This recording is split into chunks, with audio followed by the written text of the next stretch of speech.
Ayon sa isang interpretasyon ng kahulugan ng mga pangalan o alphabetology, ang tunay na pangalan ni Bea Alonso na Philbert Angeli ay iniuugnay sa salitang Angeli na may kahulugang may kaugnayan sa anghel.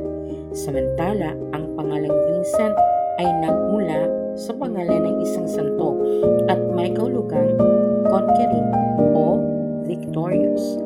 Sa ganitong interpretasyon, kapag ang kahulugan ng dalawang pangalan ay nagkakatugma at positibong nag-uugnay sa isa't isa, pinaniniwalaang maaari itong maging simbolo ng matibay na pagmamahalan at posibilidad ng pag-aasawa.